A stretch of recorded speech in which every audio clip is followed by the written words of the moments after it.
It's actually one of the reasons I picked this one. I knew I wanted to put a Beans song up here. It's hard to pick which one when you like so many, but I really felt like this one kind of showcased what they do. Both Casey's work on the keys and vocals. It is time.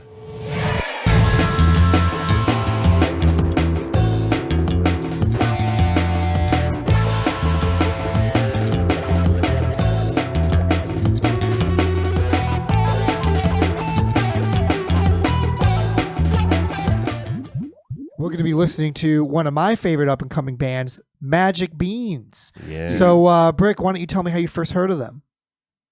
I don't know where I first heard of the Beans. I've been listening to them for years and following them in the jam world. And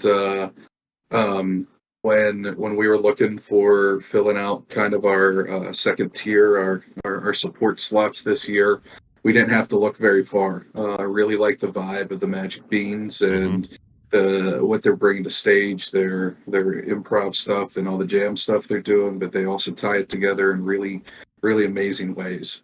It just so happens that one of my partners in the Ramble, Phil Chorney, is now one of the managers for the Magic Beans. So we've been able to talk to them about some really collaborative things that we're going to be doing with them, some of which are surprises for the people that are at the Ramble. But I can tell you that the Magic Beans are actually going to be collaborating with the Hillbenders, a bluegrass band, to be our Friday night late night. So both the Hillbenders and the Magic Beans are going to be on our Ramble stage, our smallest stage, to do a really intimate genre melding late night on Friday.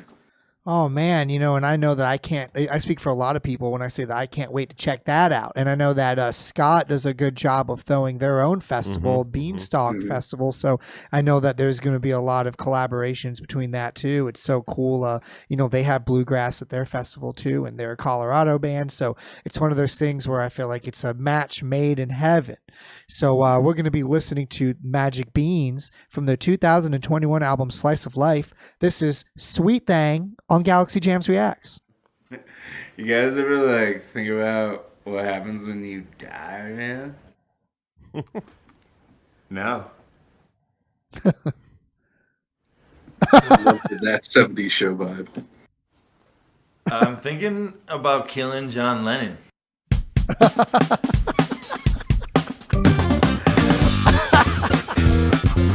Oh my God.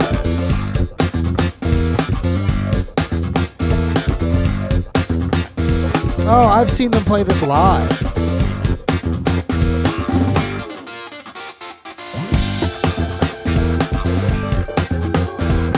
Super funky.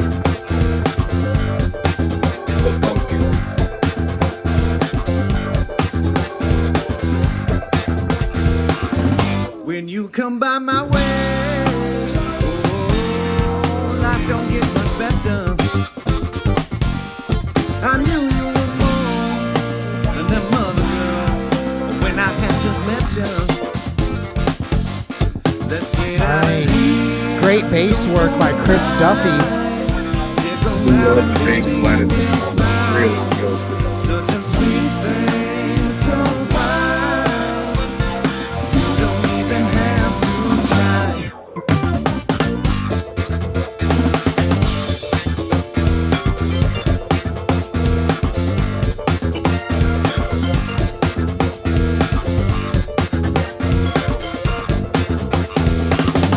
When I see you smile,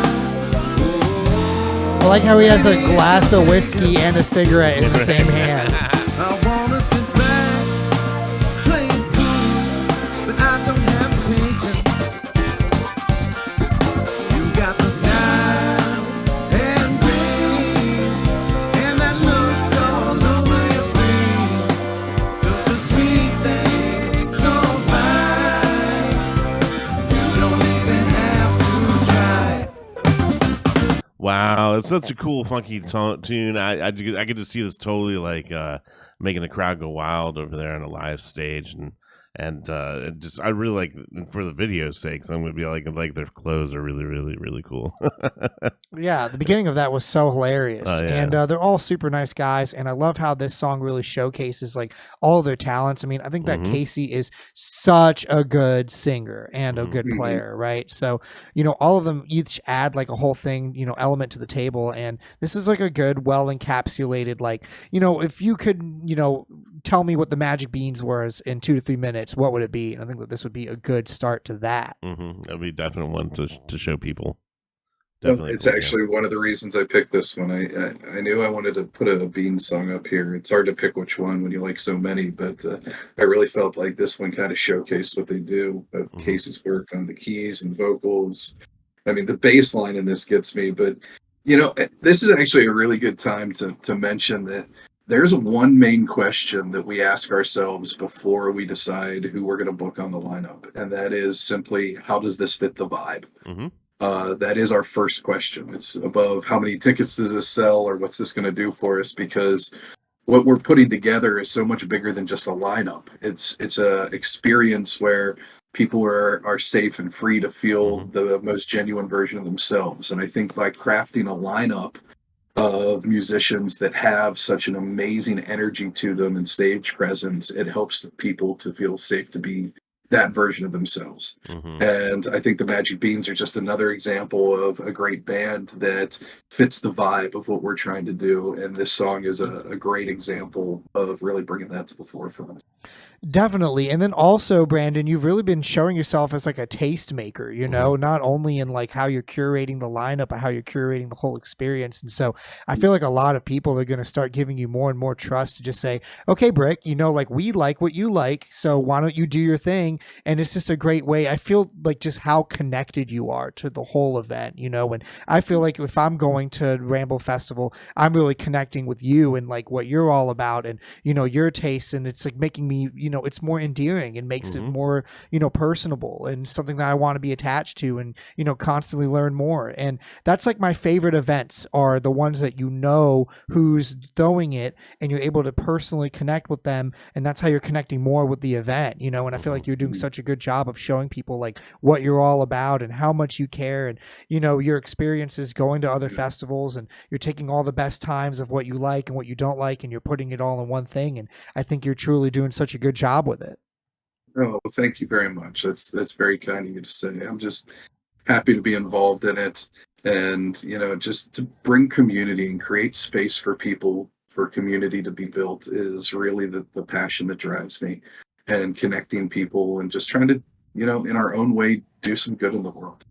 And we realized early on that what we were doing is just a little different than what most other festivals do, and that it wasn't going to work unless people could see we're real and we're genuine about how we feel about this and what we're trying to do. And that's when Jay and I decided to kind of put our faces in the forefront more than most festival producers will, because we wanted people to see that we're real and that this isn't just a bunch of BS or smoke we're blowing up places.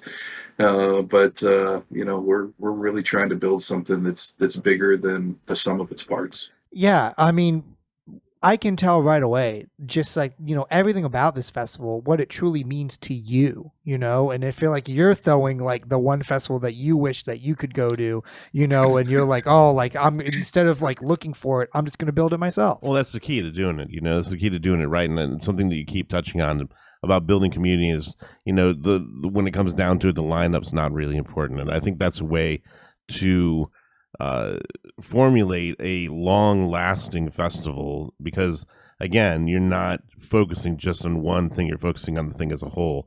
And I think that always is a good way to do it. When we were doing ours, that's one thing that Mike kept saying is like, it doesn't really matter who we have there. It's the experience of going to it. And that is true. I mean, it just kept growing and growing, and it was a very, very fun experience to work with Mike, to put that together and to see that coming true. And it made me feel different about how I view festivals now too, after having the experience of putting one of those together and seeing how that does work and how it makes it a stronger festival. And so I think you got a really good idea there. Yeah. I Oh, mean, thank you. really, like me and EJ, like we've been there, you know what I mean? And it's like we've seen it from both sides and, can truly see that putting all this together it's not more it's like you need like a whole team, that you trust to like Yeah. have the vision, to be able to execute, and having bands, like Del McCurry and, the Magic Beans and like, Neighbor and things like that. It's like all coming together to show like what you love about the whole experience and how much you want to share it with the people that are trusting you, to show them. And I think that it's all going to come together. And I know that the Ramble Festival is truly going to be amazing, and I want to take you up on your offer to go. That sounds like Come so on much out. fun. Would love to have both of you guys. Yeah. Absolutely would love to have you out. Nice. In fact, why don't you guys come out and we'll do a live stream show of reactions to some songs that are actually going on stages while we do it. Oh my God, that sounds, like so much fun. I'd love to talk to you about that more. Thank you for that opportunity. Let's jump back into the Magic Beans, though. Yeah. Let's do it. Yeah. Oh man, I really like his bass playing. Truly, it's so like punchy and like in the mix, so in the front. This song really highlights his bass playing. The bass line in it just stands out for me.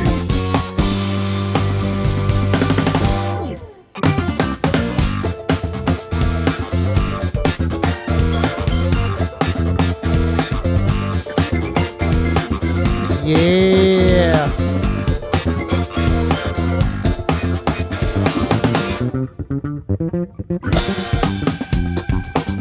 Man. They really are doing this live. This isn't like a pre-recorded thing. They're like actually they're catching it right now.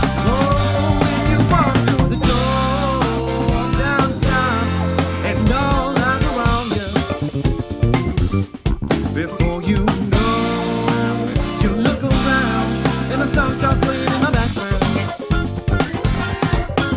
Now it's clear, can't you see? You've been looking around for me. Such a sweet thing, so Nice edit. you don't even have to try.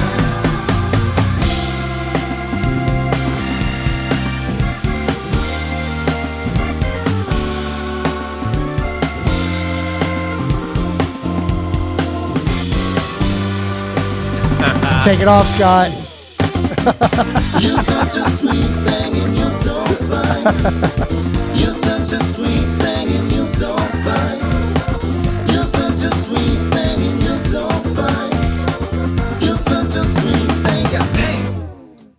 Nice. Nice. Yeah, Cody looking fresh with those sunglasses. Real Nice. good. Yeah, it needs more chest hair, Scott. More chest hair. You gotta get some more on there, man. You gotta get some more on It's a there. retro look, right? Yeah. And Mike could loan you some of his. Yeah. No, there was nice, man. Again, like the makings of a perfect party right there, So I think them grooving out, it's like you said, it's like all the vibes combined, and I can feel like when you're looking at the lineup and you're deciding like where to place these bands, you're thinking of like, oh, in the morning, and then who's going to take us into the afternoon, and who's going to take us into the sundown, and then who's taking us into the late night. Like it's such a meticulous thing you got to figure out, because you want, your audience to be like, you want to shepherd them to have like, the highest chance of having a great experience possible. It's absolutely the case. I really look at every single aspect of the lineup from every possible angle I can and try to make it as vibe-centric and unique as possible and to find as many collaborations. One of the interesting things that we do is we try to book as many of the bands as possible to multiple sets across multiple days so that they have the chance, not just the attendees and the other people there, but also the musicians have a chance to catch their breath, sleep in the same place for more than 2 nights at the same time on tour, but also have an experience at the festival just like attendees. And last year it really made for a magical experience because we had about half our band stay for most of the whole weekend. Wow. And it made for some really great campfire jams and just an amazing experience where everyone got to interact as one large group, whether you were part of the staff or a musician or attendee or or any part of the festival. And it really, I think, added to the entire experience for everyone. Hi, this is Mike with Galaxy Jams Reacts. We hope that you enjoyed that React video. Be sure to check out the links below of when we're going to be live streaming our next show and also how to watch full episodes. Please hit that subscribe button. Every single one helps.